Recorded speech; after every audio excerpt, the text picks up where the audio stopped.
The Muslim fasting month of Ramadan begins in 10 days, and Malaysia has already confirmed that Ramadan bazaars will be banned across the country, at least until a nationwide lockdown is lifted. The restrictions on movement to curb COVID-19 infections has been extended until April the 28th. The government had wanted some businesses to reopen, but later changed its mind. Melissa Goh joins us from Kuala Lumpur for more. Mel, why the U-turn or policy reversal? You know, remember last Friday when Prime Minister Muhyiddin Yassin announced that the movement control restrictions, MCO, will be extended by 2 more weeks to April 28. He also hinted that some of the businesses will be allowed to operate again. They include the barber shops selling electrical appliances, the hardware stores, including optical shops. But much to the surprise of the government, many people actually, they do not welcome it, especially those from the health authorities and also the Malaysian public. They worried that more clusters will emerge if people have more reason to go out. Now, right now, under the MCO, businesses are not allowed to open except if you're in essential services such as banking, the telcos, all the restaurants or the retail that is dealing with food. They allow for takeout, no dine-in strictly. But Malaysians can still go out of their home so long as within a 10-kilometer radius to get food, to do the groceries and so on. But allowing people to go out, more reason to go out, this may actually undo the good work they think they have done the last few weeks because of staying at home. Now, indeed, the Health Director General of the Health Ministry, Dr. Noor Hisham, including the Prime Minister himself, have credited Malaysians for staying at home, for being cooperative. The cases are slowly coming down, although it's still registering 3-digit increase new cases every day, but they think that they have flattened the curve. The cases coming down and there are more people being discharged and new cases that are emerging. In fact, they think that they can actually prove the research houses like JP Morgan and the Malaysia Institute of Economic Research wrong, that by tomorrow they will be able to keep it below 5,000 cases.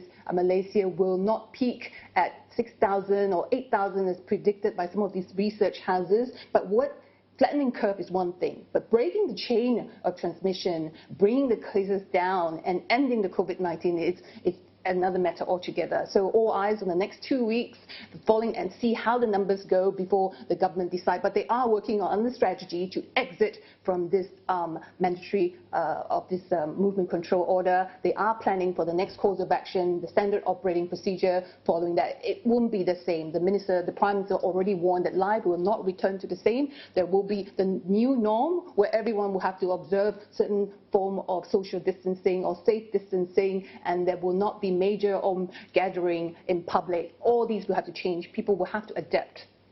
All right, speaking of this change and people adapting, we know that Ramadan is coming up soon, and Ramadan bazaars, they are banned for now, but are there other alternatives? You know, it's that time of the year, Malaysians looking forward to the Ramadan bazaar, especially with all the goodies and the kueh and the murtabak. It's a very lively and part of Malaysians' tradition and Malaysian lifestyle to be out there celebrating. Also, after you mark the fasting month of Ramadan, to get some goodies and to share with families and to enjoy it with families at home. But all these will have to change. The ministers, the Federal Territories ministers, are now registering, trying to find ways such as online bazaar rolling out for the first time, registering those hawkers that are interested to participate, allowing people to order online for pickup service, or even they're talking about a drive-through service for Ramadan, also with all the goodies, so that you can still bring home and enjoy that traditional, keep that tradition going, especially a time like this that people need to be united and feel they're one. But, no one knows what's going to happen after April 28. If Malaysia can continue to show that the curve has been flattened, the numbers are coming down, and more people are being discharged, and there's no emergence of new clusters, they may pave the way for the exit of the MCO, where then people can then think about going back to school or going back to work. But right now, it's just too early. Lifting it too early will be dangerous. It will undo all the good work the authorities they are concerned. So it's important to continue with the good work till things that they have managed to turn the tide, they leave it to the good hands of the Ministry of Health. All right, thanks for that update. Melissa Goh speaking to us from Kuala Lumpur.